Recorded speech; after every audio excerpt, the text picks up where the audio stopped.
Hello, my fellow homeschoolers. I hope everybody's having a really thankful Thursday. It looks like live is going, so we're connected. And I wanted to pop in here just like I promised. You're going to have to excuse me. I have no makeup on and I've had some, little skin cancer things removed. So that's why I look so lovely. I apologize for my appearance, but I didn't want to be remiss and not come on here and talk with y'all a little bit.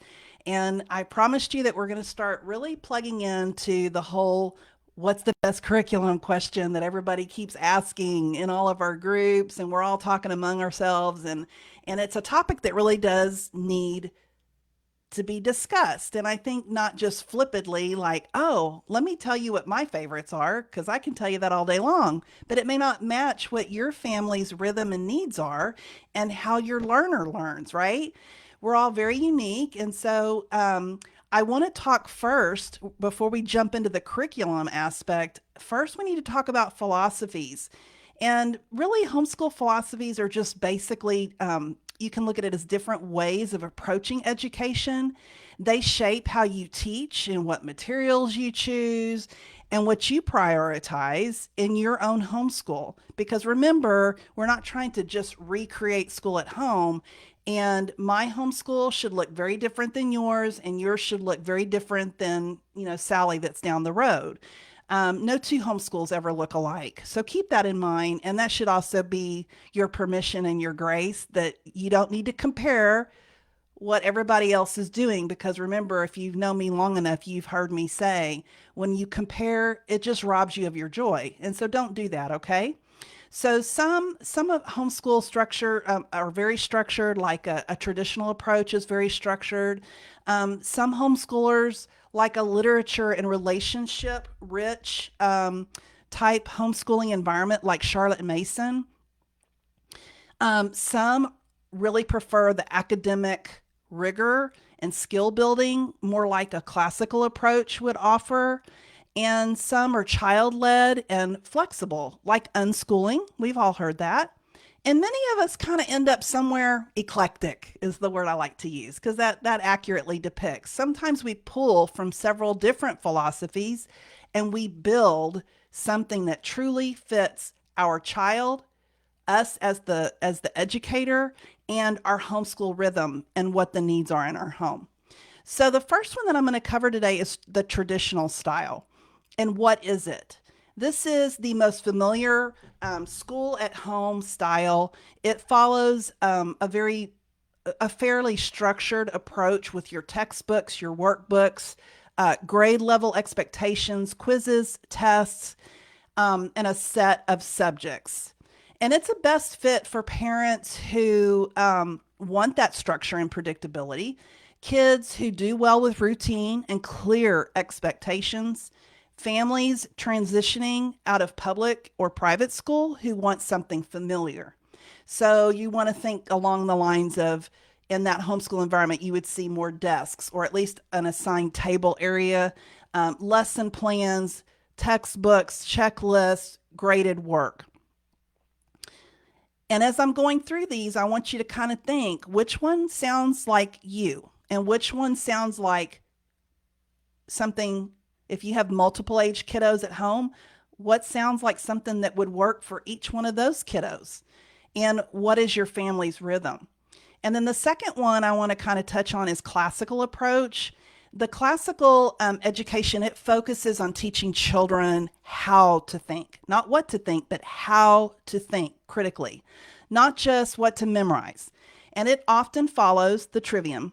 So in the younger stages, that's the grammar stage, and you're memorizing facts and you're building foundations. And then typically in your middle school age years, you get into the logic where you're starting to ask why, and you're reasoning and you're analyzing what you're learning.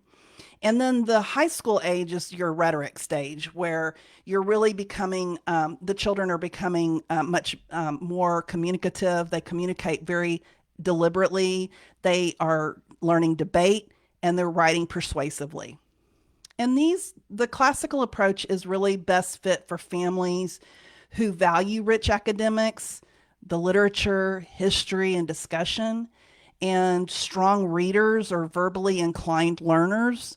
Um, Not always, but mostly they're going to kind of follow that line. That's not to say you can't bring somebody along and adapt it. Parents who want a rigorous, intentional, long term approach, you're thinking the great books, the classic literature, timelines, memory work, narration, logic, writing, Latin. This is in the classical approach. And then lastly, Charlotte Mason.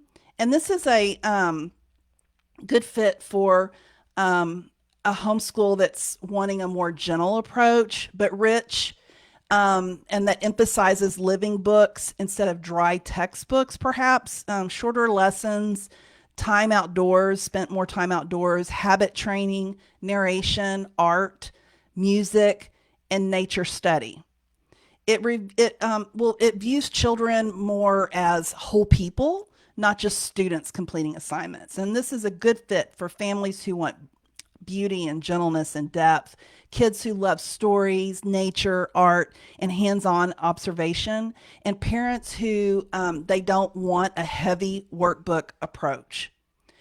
So think about those three. I know that's kind of quick, and I didn't want these to be long. I want to be able to just pop in here and give you a little bit, and I want you to get your juices flowing. I want you to start thinking, where do you and your kiddos fit? And remember at the very beginning, I said a lot of us end up eclectic because we're grabbing from pieces. And I can tell you, I did that too.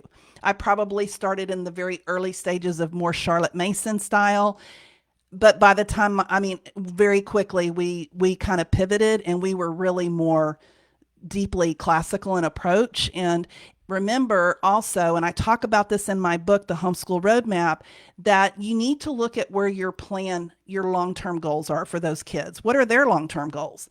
And if it's college, or maybe they want to be an entrepreneur, or they want to go serve our country and serve in the military, what is it that they're wanting to do, and what are you hoping to have them equipped to do? And then you back reverse engineer that. And that kind of points you into the direction of what philosophies you're going to fall into. And as we go along in this series, you're going to learn, then you understand which curriculums to choose. So it's really important that we do this first before we just jump in and say, what's the best curriculum? So I hope that helped. Happy homeschooling. Hope everybody's having a great week, and I'll check back in with you, and we'll keep going down this little new series we're doing. Okay. Talk to you soon. Bye.